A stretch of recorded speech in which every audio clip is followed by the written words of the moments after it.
I'm so excited today to get to introduce to you my guest, Carla Hooker, who is extraordinary. She does so many things, she's an advocate for the disabled. She's an author, she's a speaker, she's in government. She's a little bit of everything, and we're going to get to know her.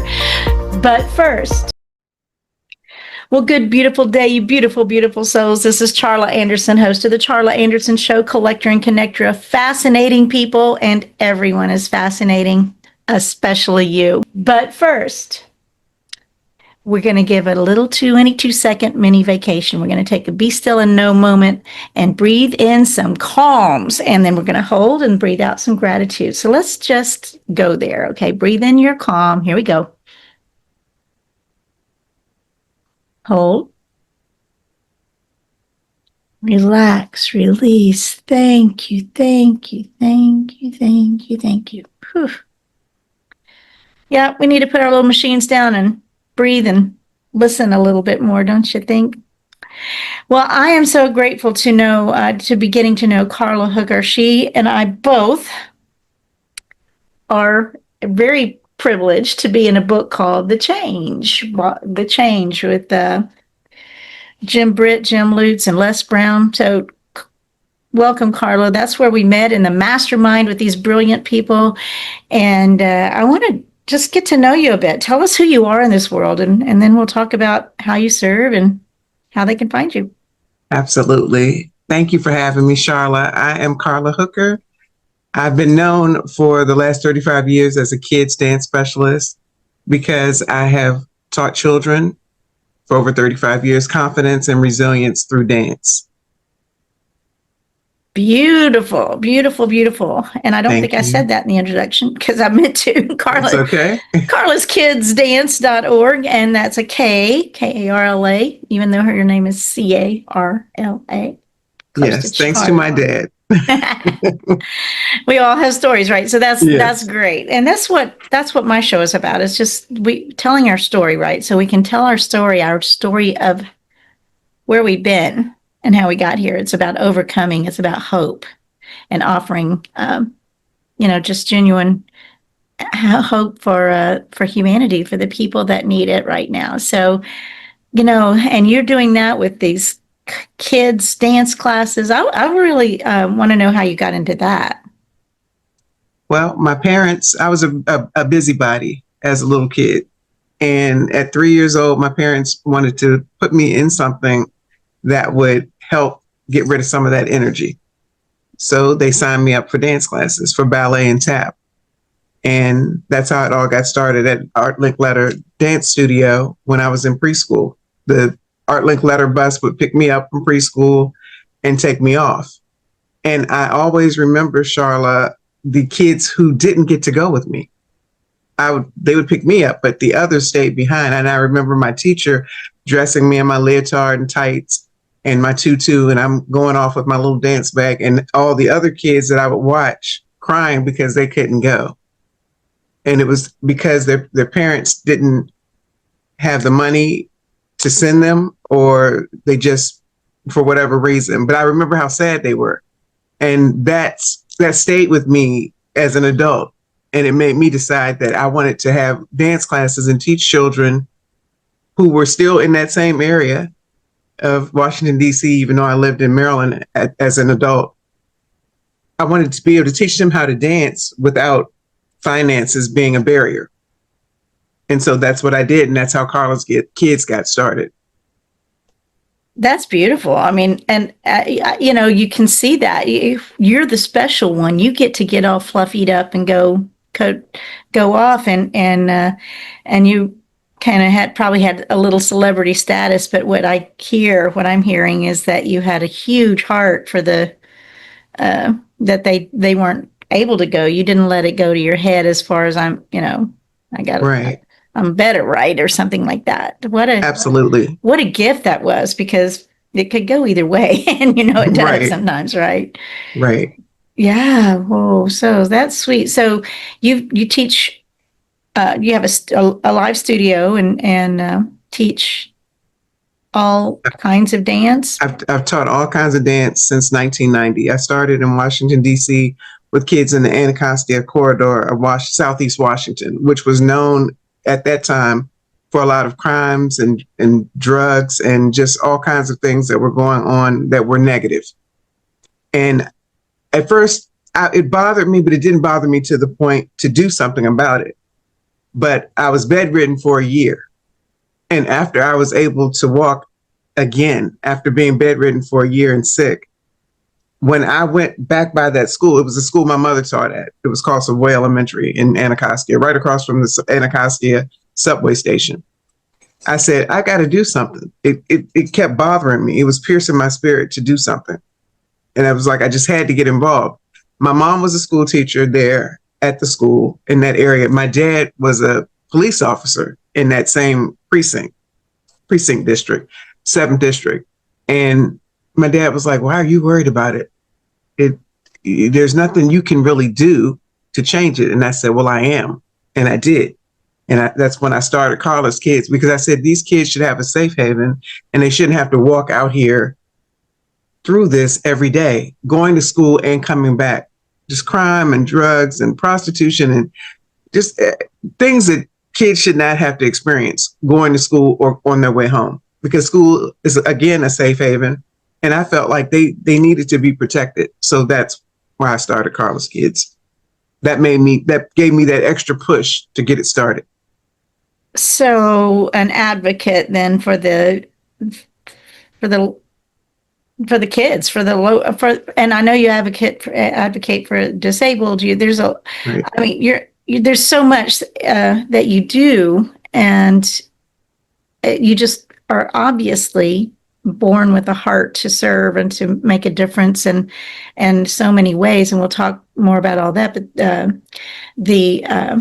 so you were able to open a dance studio. Did it change the environment for the kids? Oh, absolutely. And it gave them opportunities that they wouldn't have had. The original group that I started with was able to go to the Kennedy Center and perform. And a lot of those kids in that original group, we were able to manifest through me speaking the affirmations I was speaking about them going further. And we'll be able to go to the Kennedy Center one day. We'll be able to meet Arthur Mitchell one day. Well, it led not only for opportunities for them, but for me. I was awarded a full scholarship to the Dance Theater of Harlem by Arthur Mitchell at the Kennedy Center because of that. Whoa. So those of us not in the dance world, a lot of the names may or may not be familiar. Right. But Arthur Mitchell was the founder of the world-renowned Dance Theater of Harlem Ballet Company in New York City. Wow. He was with George Balanchine with New York City Ballet, the first African-American to dance with New York City Ballet. So he was my mentor, became my mentor and like a second dad to me. And he helped really influence these kids' lives and mine as well. And these were opportunities that they wouldn't have had because their parents wouldn't have been able to afford the dance lessons at other schools and other academies. But I saw something in them and I saw raw talent and I cultivated that, and the opportunities came just back to back to back to dance all over the city. Wow. Well, and honestly, it's you cared. You were somebody that in that environment that they could count on, that they, I'm guessing that you hugged them and loved them and they care, you're able to instill some things in a harsh environment. Oh, yes. Wow. What a beautiful story. Thank you. And wow. I mean, it just gives me chills a little bit. So I think, well, thank you. When you can influence a whole community, it's beautiful. And they grew up to be, I call them world changers. There are several that are ministers now and pastors. So that makes me feel great. And they still call me Ma. They remember things that I have forgotten. I used to take them to my 1-bedroom apartment and I would have anywhere from 18 to 30 children spending the night. Whoa. And they remember that. I have one who's an artist in Texas. I can't remember which city, but he's called Nate G. He's a very popular entertainer. He has a college degree, graduated with honors, but he also is still an entertainer. He was one of the kids that won $500 and a trophy bigger than he was when he was 10 years old due to me teaching him how to tap. And he won the BET Talent Search in Washington, D.C. against adults. And Wow. $500 and this trophy. And he had to carry the money back because he was a kid. They didn't give him a check. So he carried the money back because he caught the subway back home to Anacostia. $500. $500 back then in the 90s. Yeah. And a big trophy almost as tall as he was. Oh my goodness. And he stays in touch. I bet. And he lets people know. He said, I taught him, not only gave him talent and taught him how to be a gentleman, but I taught him how to monetize his talent. And he still sometimes teaches tap classes in Texas. Oh, so wow. It makes me proud. I even had one that went to the WNBA. Wow. Mm-hmm. So you instilled this is what I think it is. You're instilling the confidence and you don't have to stay stuck in your environment, in a bad environment or a circumstance that you don't prefer. And I say this all the time, where we are is all we have. They didn't have a choice to be where they were, but they had a choice of how they didn't have a choice of how they got there, but they had a choice of how they left there. And next step. Wow. So you said you had been bedridden for a year before you opened your first one? Yes. So as I said, my story, I didn't know that. And that's the overcoming story here, right? So, what's going on with that? That's a harsh. I wasn't expecting that. I was home during my summer break from East Carolina University down here in North Carolina. And I bumped into the side of the counter in the kitchen at work. I was working for the National Council for Early Childhood that gives credentialing to daycare centers across the country. And I worked there every summer. They thought I did a really good job. I worked there every summer. Bumped into the counter and I was like, oh, wow, I'm really sore back there. But no, that counter bump was, I think, a God bump to let me know that there was something else going on in my body. And it got to hurting so badly, I told my brother, I need to go to the ER. And he was like, what are you talking about? And I said, I bumped into the counter, but it feels like I'm sitting on something. Long story short, I go to the ER and I was sitting on something. I was sitting on a cyst the size of a grapefruit with an abscess on top of it that was even bigger. Whoa. So, and that bump aggravated it, but it was good that it did, because if it had ruptured, it could have poisoned my whole system. So emergency procedure to at least lance the abscess that was on top. And then I had this literally a big hole in my behind. Wow. That had to be packed, and they had to just leave it open. It sounds gross. It felt gross, but I couldn't, after they did that, I couldn't walk.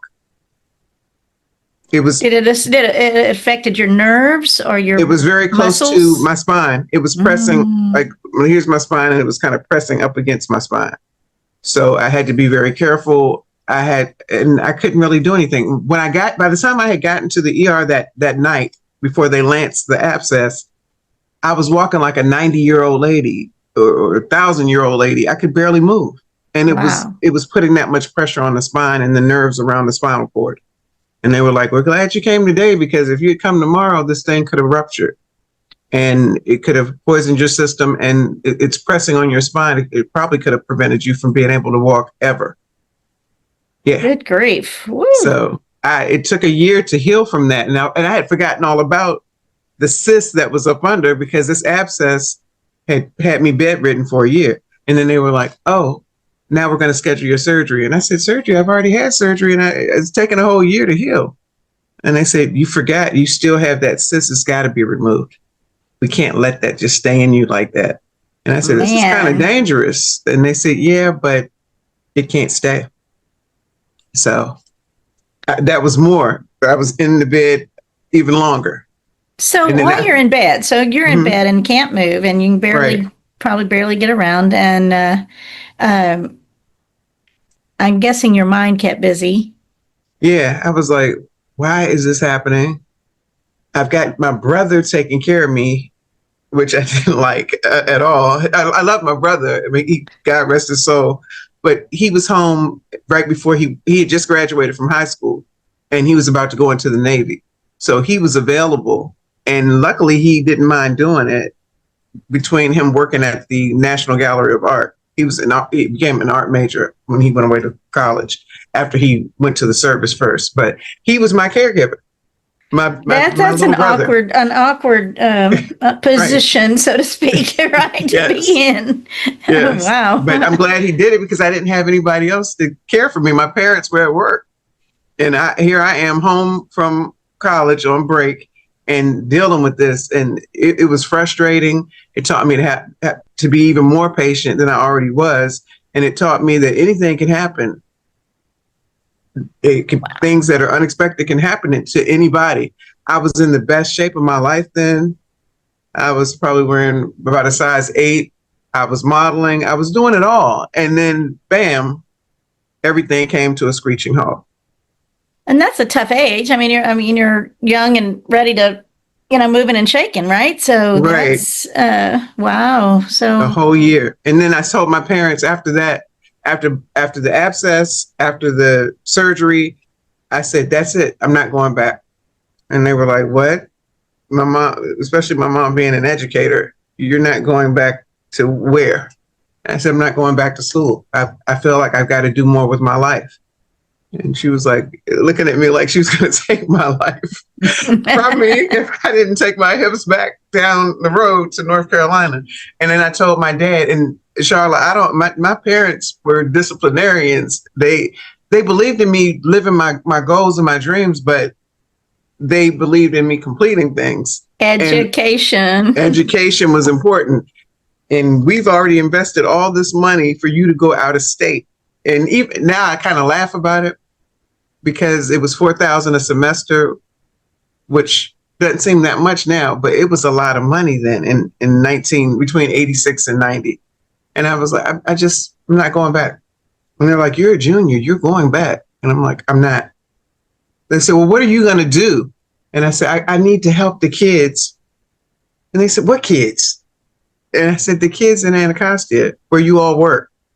And they were like, well, why? And I said, I've been in this bed and I just feel that something's calling me to help them. And I don't know how I convinced them because they were really angry at first. I still don't to this day. I even asked my mom before she passed last year and even earlier this year when she was still doing pretty well. And then I asked my dad over the last 2 years before he passed last year. And they were like, I don't know. You talked us into it. And then we were on board with what you were doing. So I'm glad they didn't just cut me off and they went with it, even though my dad they both thought I had really bumped my head and lost my mind for a minute.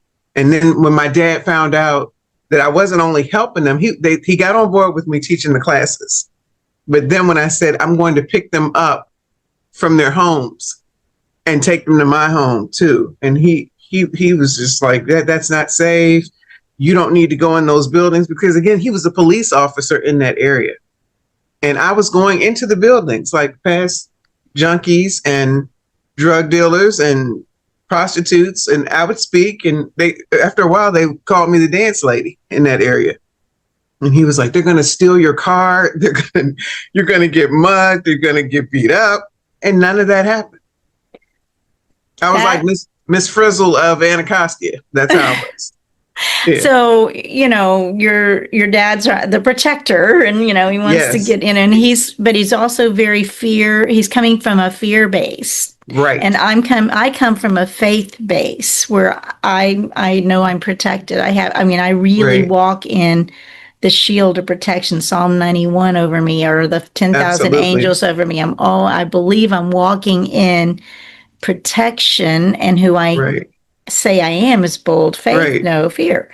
And so when you speak those things, he had faith, and he was an officer in the church at Rehoboth Baptist Church at the time. My mom was an elder at her Presbyterian church, but they just thought they couldn't fathom why their daughter was putting myself at risk going in these buildings. And I said, I have to make sure the kids are safe. And they said, well, you just wait in the van and let them come out to you. And then when you drop them off, you just wait. And I said, I can't do that. I got to make sure they're safe.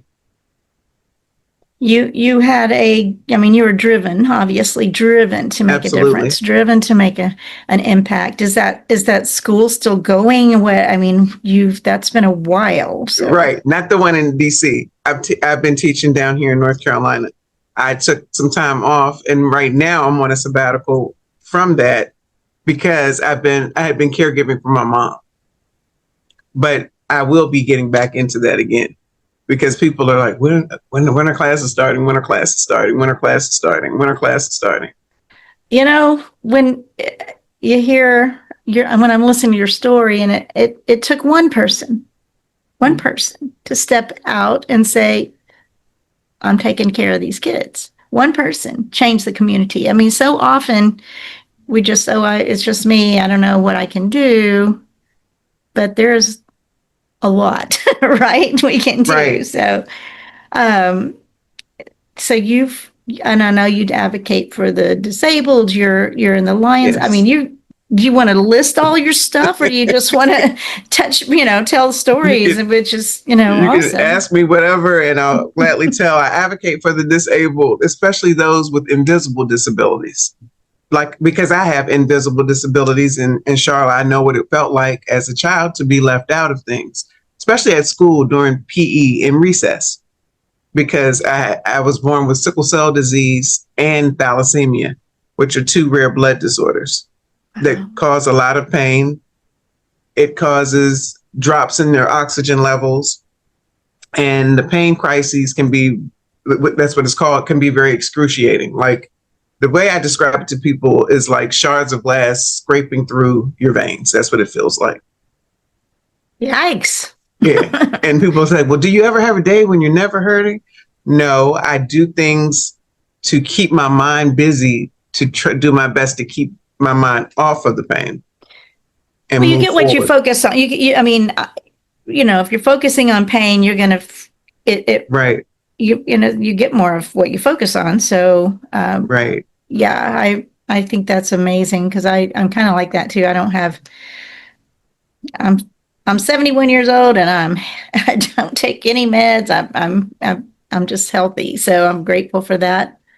And, but, awesome. Every so often I get a little cold or something. I'm like, man, this is to show me how grateful I should be to not have bad things. So, or hard things to physically, generally speaking.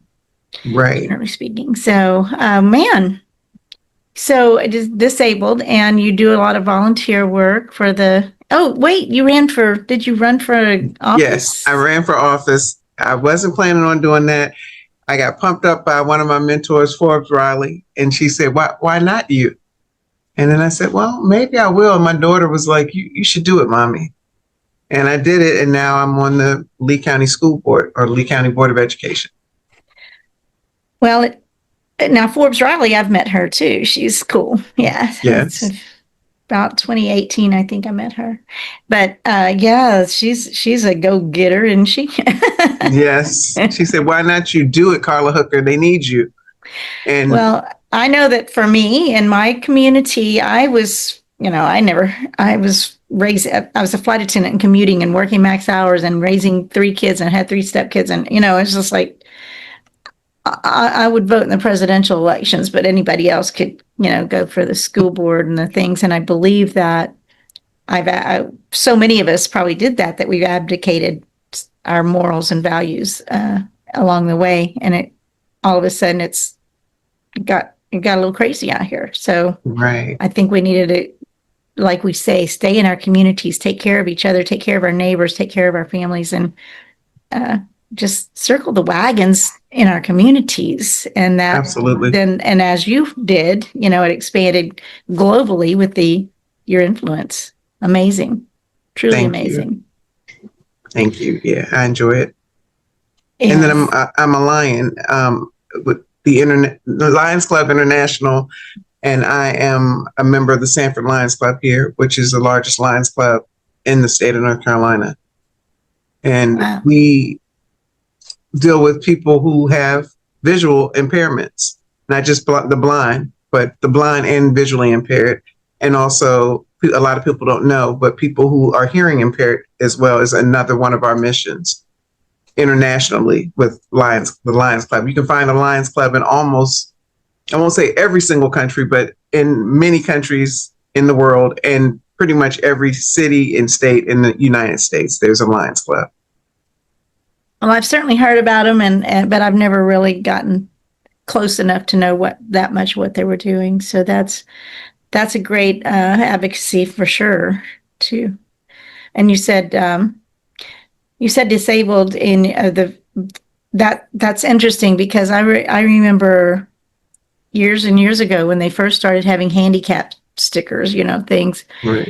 And one of my neighbors had a handicap sticker, but she could walk fine. She looked fine. But she couldn't use her arms right. And, you can't carry groceries and things like that. So that was, I thought I never thought of it like that. Right. But, and I get dirty looks, and I put it on my page sometimes. I haven't put it up in a while, but I'll put before you judge and you see this symbol, and it'll be the handicap symbol. I'll say, you don't know what's going on inside of that person. I've had people see me with my back brace on and go, oh, you just recently had surgery? Unsolicited questions and unsolicited advice that they want to give. I'm minding my business, and I'll go, no, I had surgery, a complete back reconstructive surgery in 2016. And they go, oh, well, why are you still wearing that thing? Well, I need it because of sickle cell disease and avascular necrosis. And I'll either give them something like that, or I'll say, well, my back still hurts from it. I've got spinal issues that go on. And why is that? Why is it their business? It's not their business, but usually if they ask or if they're interested, I'll go ahead because maybe it'll help them understand better instead of just ignoring them and walking away, which I can do. And I'm grateful. There's something out in our world. I think I call it a spirit of offense. Everybody's kind of waiting to be offended, and what a gift you're able to just give them an explanation or calmly and not get upset. Right, upset draws upset. I'd rather them ask than to wonder and look at me funny. I'd rather you just ask or go ahead and make the comment, because that way we can clear it all up. And then maybe the next time they won't be so judgmental of someone else, and it'll open up their eyes and their heart to other people, and understanding that everything that is going on with someone, you can't always see. You never can see it all, because most of it's in our minds. Right? Yeah, in our minds. Right. So truly. Well, so I'm going to take a quick break here, a mini moment, because I have an amazing product I want to tell you about, and we're going to take a quick break, and we'll be right back. Okay. Pause. I'm taking a mini moment to share about cell health. One of the most important pieces in our body. Are your cells hard and crunchy? Are they soft and malleable? And let me tell you, if they're hard and crunchy, the nutrients can't get in and out. And if they're soft and squishy and malleable, the nutrients can. So when you have good, soft, malleable cells, you have better brain function, hair quality, heart function, skin elasticity, inner organs are better, and your joints and muscles are better. Whoop, see that?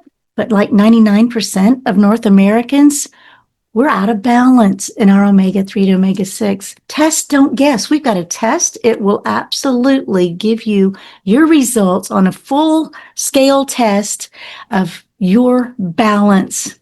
You need to be 3 to 1 or better, like 99% of North Americans are not.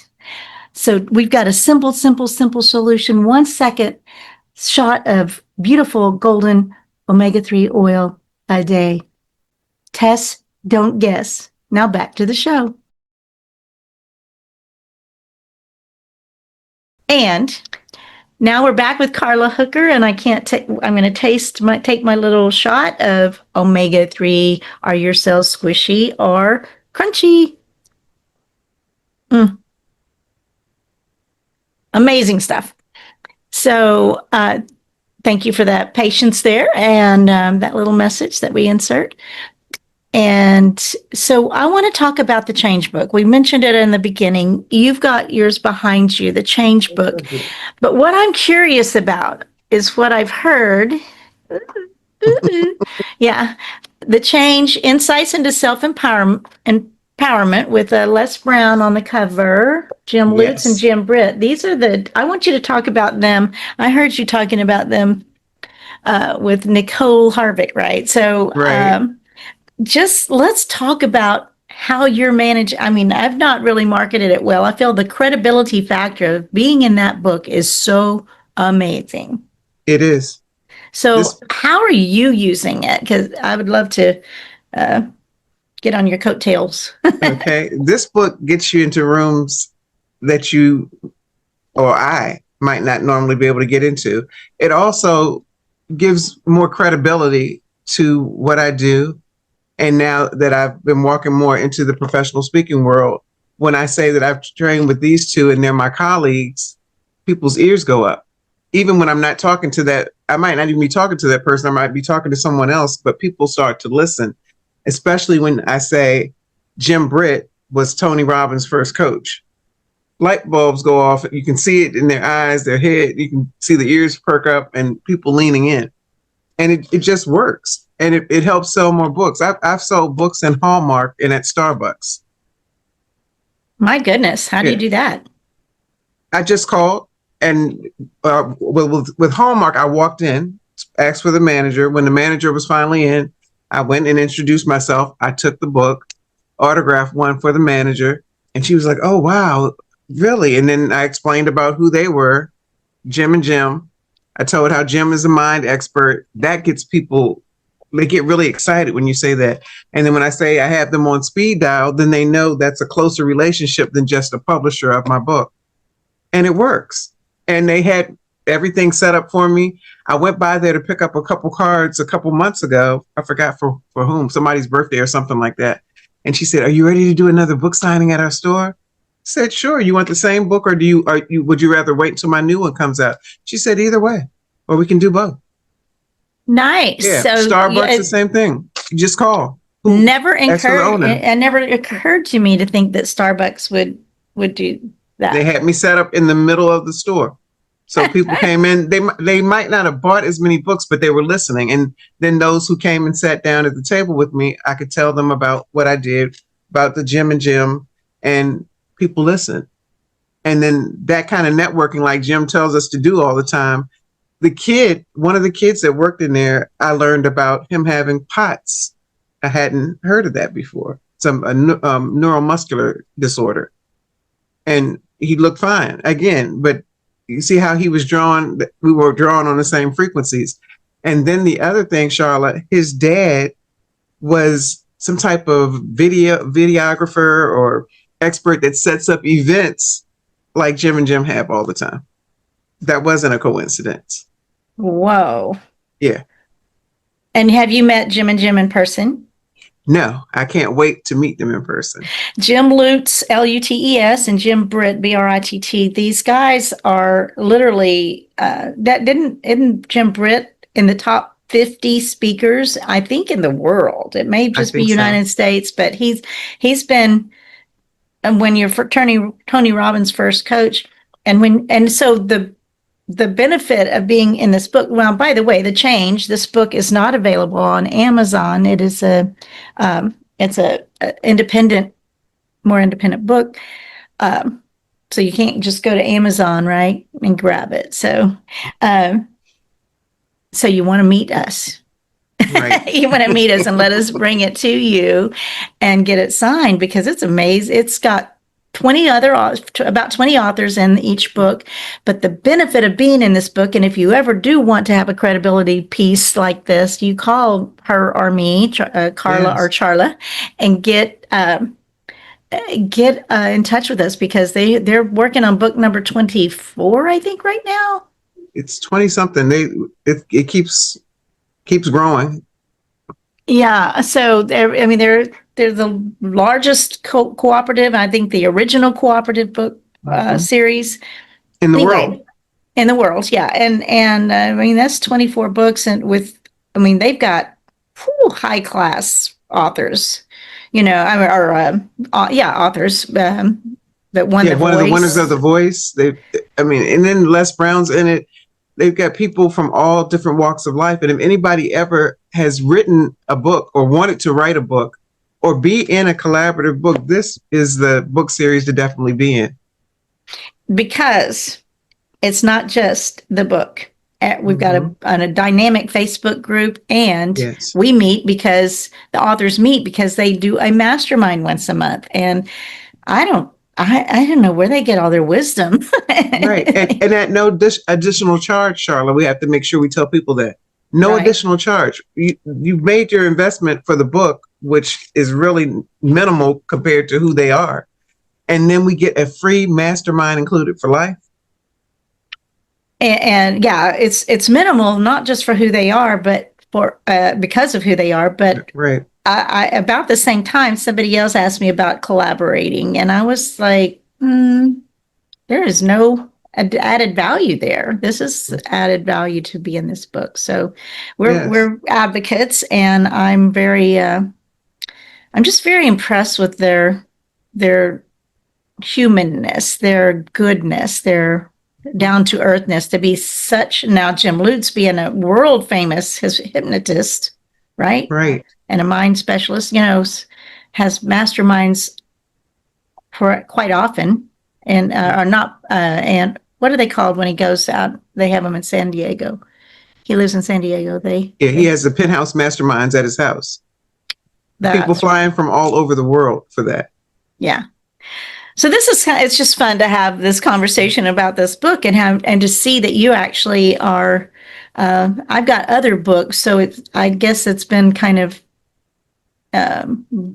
hasn't focused. Didn't focus on that. Now you said you have another book. What's your other book? The other one that's about to be released from Page Publishing from out of New York is called "I Ain't Never Been Ordinary, Nor Have You," and it's 10 childhood lessons for an extraordinary adulthood. Because of this first book, I've gotten closer in my relationship with Les Brown. I knew him before this book, before the change, but through Forbes and through Jim and Jim, I've gotten closer with him. And in April was Forbes' birthday, and Les Brown popped in. I told him that I took his advice, and he did get my autographed copy of this book with him on there. I left it with security in Orlando. But he said, he surprised me in front of everybody in the room and said he was going to write the foreword for the second book. So the second book is ready. It's ready to go on the hot off the presses. As soon as Les Brown releases his foreword for it, it will be available. And that opportunity, again, like I said, from the Gems and from Forbes, all of that together.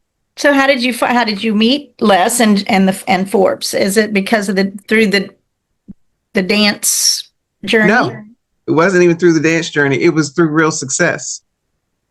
And I kept saying, I met Mr. Les first, and I kept saying, I'm going to meet him. I'm going to meet him one day. I'm going to train with him one day. I'm going to train with him. And my friends were getting tired of hearing me say it. And so were my family members. And they were like, yeah, we know. But I did the same thing with Arthur Mitchell in the Dance Theater of Harlem. I'm going to meet him one day. I'm going to meet him one day. I'm going to meet him one day. I'm going to meet him. Well, I kept saying, oh, I wish I could train with him. I wish I could train with him. And then one day on Real Success, he was having a talk, just like I'm talking with you. And he had a VIP room, but I wasn't in the VIP room that day, but he went live and he said, you know what, Brian, I'm going to do something that I've never done before. Brian Walsh, who is the founder of Real Success. And he said, what are you going to do, Les? He said, I'm going to train 10 people for 2 weeks. And I was like, oh God, please make it affordable. Please make it within my budget right now so that I can do this. This was in 2022. Yeah, 2022. And he made it $1,000 for 2 weeks of training. He said, I'll never do that again. And I got in. He said, I'm only taking the first 10, and I was 8. And we trained for 2 weeks with him. And I was just waiting to hear him correct me and coach me and do this and that, which he did. But then when it became my turn, he said, you already have it. I'm like, what? I want you to coach me like you do everybody else, sir. And he said, Carla, you got something special. And he says that a lot, but I could tell when he said it, he really meant it. And he needed me to look from within and see it within myself. And the rest that's is his history. gift, right? That's one of his gifts. To give you. He's very intuitive. Yeah. He told me to share. He had me share a story, and I shared one with him about me being in kindergarten. And he laughed so hard, it was like I was tickling him. And then when he finally stopped laughing as hard, but he was still laughing, he said, "Tell me another one." And I told him another one about my mom getting a switch one day because I had teased a girl in dance class and called her name. And my cousin told on my best friend, who's now a school teacher, which is kind of funny. She told on her and she got a spanking. So my mom was coming in my room to see what I had done and what part I had played in it. I was just as guilty as my best friend. And that's what I was telling Mr. Blast. But I looked my mom in the eye and told her I didn't have anything to do with it. And he just fell out laughing. He said, "Carla, oh my God, you threw your friend under the bus. You threw her under the bus." And he was just cracking up. He said, "You need to share those stories, not just with me and your friends, but with the world." So I put it into a book. And when he found out in April that I had done it and taken his advice, he was overjoyed. And that's what led to the foreword for the second book, which is, I'm still floating in just in amazement. So. Well, I want to go back to, because I'm a mindset coach. I mean, everything is every word matters. Everything you say, everything you think matters. And people are so flippant and casual and curse themselves all the time. Mm-hmm. So, I'm like, no, cancel. Don't say this job is killing me. Stop it. Don't say that. Yeah, don't say that. Any of that. And so, that's who I am. That's what I do a lot of. And so when you're saying that, you put it out. You put out what you desire. Yes. I just talked about this yesterday. When you put out what the desires of your heart, speak what you desire, which is of the Father, right, of the giver. And the word want is extreme lack. I used to say, speak what you want, not what you don't want, but want is lack. So speak the desires of your heart, think them, speak them, lay it at his feet and expect it to show up. Right. You did. Yeah, I need to correct that. Not in amazement, as expected. As expected, totally. Because, yes. We can still be amazed, but it's, I asked, Jesus said we can do what he did and even more. This isn't religion. This is relationship. Jesus, absolutely. He said we can do what he did and even more. And so what if we I wasn't taught that. So what if we just believed it? I do. It. Right. I do too. And that's what I teach the kids. Believe it. And the expectation piece, I believe, has been removed or overlooked somehow or another. Just ask. Right. You don't have to beg. Thank you. Because people look for hope instead of expectancy. Mm-hmm. And we dilute our prayers when we're going, oh yeah, but probably never happened or whatever. You dilute it. So you speak what you desire, expect it to happen, allow, just lay it at his feet or relax, release, let it go, and just thank you when it happens. It's already, absolutely. Jesus did it, begged. Please, please, please, please. No. He said, thank you. Get up and walk. Gratitude. Thank you. Yeah. Eat the fish. Gratitude is the key. And knowing that we have that. You've got the power within you. We got it within us. And I love it when I talk about this almost every show. It seems like it comes up just because I don't think people have a clue that they have so much power. You're right. Even when I was down in Florida at Forbes Factor Live, we had a pitch contest. Well, Charla, I won it because I went when she had us get up, pick an object from the box. I'm like, I'm going to win this. I didn't come here to play small. And I don't care who else is in the room who may have had more speeches and more on stage time than me. I'm going to win. And I did. And they were like, how's Carla? She keeps winning everything. Forbes, how she just won the other contest, the marketing contest you had. She won something else. I won all kinds of gifts, and I won. I keep it here by my desk. I won the pitch contest. Pitch contest. What did you have to pitch? Pitched a point shoe. When I looked and saw that point shoe in the box, well, I teach dance, so I told them. I don't even remember everything I said, but she recorded it, and Forbes and the whole room, they threw their hands up like this. And she said, "Oh, I'm supposed to be judging everybody, but I can't help it." And she threw her hands up. She was like, "That was spot on." I pitched a point shoe. She said, "You're the first person to pitch that point shoe for what it is and not call it a hammer." And she said, "It's been a fly swatter. It's been a little bit of everything." She said, "But you pitched it the right way." And I think I ended with something like, "And let me help you get on point too." And then that's when everybody just, we had no time to prepare. She just called us up, and you lined up as she called you up, and you had a minute to pitch whatever you grabbed out of the box. It was just leading with intention. And the same thing with when we were supposed to call and see how many people we could get to go to a link and put their information in and get her free PDF. And somebody else thought they had won. And I said, no, Forbes. And she said, "Carla, you had a lot, but you didn't. It doesn't look like you're going to win." I said, "Oh, no. I need to come put them up on the board. You told everybody to sit down." And she said, "Well, come on up here, my dear." And when I finished making my marks, I'd won. Because I know how to ask somebody for what I want. And I know when I ask with the intention of them saying yes. Now, I know everybody didn't always say yes, but I know what I lead with.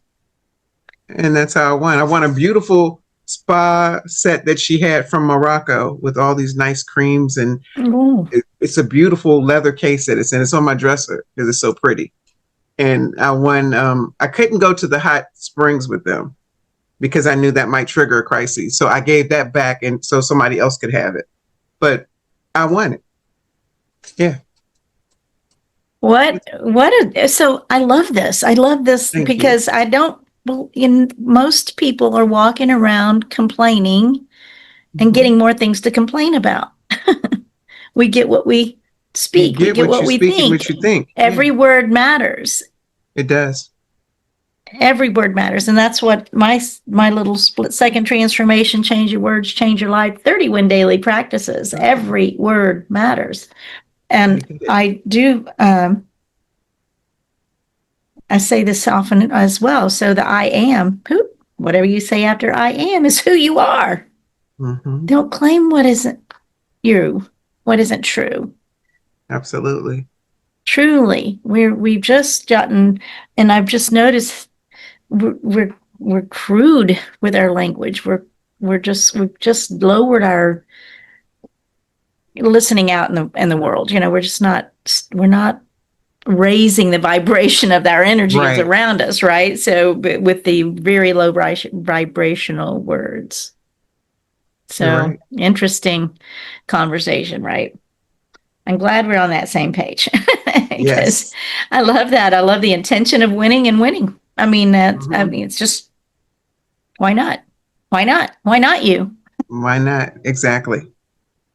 I love that. So we're winding down. That hour goes quickly. So I wanted to give you an opportunity to speak where they can find you. Speak, first of all, carlaskidsdance.org. Correct. Right. So if you'll do that, I go there. I'm sure they can find out more information. But what else? Where else can they find you? And that's Carla with the K and Carla's Kids. Carla's Kids with the K, Carla Hooker with the C. And H-O-O-K-E, H-O-O-K-E-R, just like it sounds. I'm not a hooker on the street, no, but I will hook you. I will hook you with my love and draw you in. I love it. Ooh. Yeah, Carla Hooker on Facebook, just like that. They'll see a logo with 3 dancers representing the Father, Son, and the Holy Ghost. 3 dancers. That's how you can find me. If they friend me, I will respond with a yes. I usually let anybody who wants to be my friend, as long as they are friendly. As long as they are real people. I always have to make sure. No spammers and hackers and they call it something else too on there, but no fake people, real people. Yeah, Right. real people. So that's good. Well, I'm love this conversation. This is great, and I love that we've connected, and Me maybe too. we'll do something fun together sometime. I think we got to get to San Diego to one of those We Jim do. Lutz To a masterminds. penthouse mastermind. Absolutely.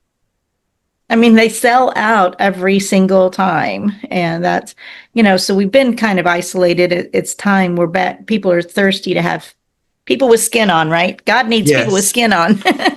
He is amazing. I took a speaker training with him for 6 weeks. I mean, the mastermind with him once a month is powerful, but his speaker training, the skills that he gives you, it, I'm sorry, but nobody can touch it. The Jim Lutz The Jim Lutz, it's like that MC speaker Hammer training. song. Yeah, Yeah. it's like can't touch this. That's Whoa. what I hear when I see him pop on the screen. And he's funny. He really has a personality. He's not like somebody who's just kind of dry and very serious, but they both are geniuses, but they have personality. Jim Britt to me is very warm and kind of grandfatherly like and or uncle like. And then Jim Lutz is the cool cat, but he's funny. I didn't know he was that funny. That's awesome. Yeah, he does come across as funny, and a lot of it's a little bit in the self-deprecating Right. yeah. I like that too. Well, the Charla Anderson show, every week, and middle of season 3 here. So I'm so excited to really have gotten to know you. I didn't know you much at all. I mean, Right. other than hit and miss on the mastermind. So this has been a real pleasure. Thank you so much for taking the time to join me today. We'll get it out on YouTube and in my blog and podcast on my website, charlaanderson.com. Okay. So looking forward to continuing our relationship. And what else do you want to leave with these folks, these people that most of them will listen rather than watch? So, it's a podcast more. So what will you like to leave with your I want last to words tell of wisdom? I would say what I feel downloading in me right now is lead with love, know who you are, value yourself, and just go for it. Keep going and don't stop. Faith without works is dead. And I'll leave it at that. Whoa, that's very worth, and it's worth endable, right? And we got the ending going. So this is amazing. So I appreciate so much that you took your time today, and that you guys that are listening, please go to Charla Anderson YouTube, the Charla Anderson Show YouTube channel, and like and subscribe. And let's just be in touch and see how we can change more lives. And just remember to always choose joy.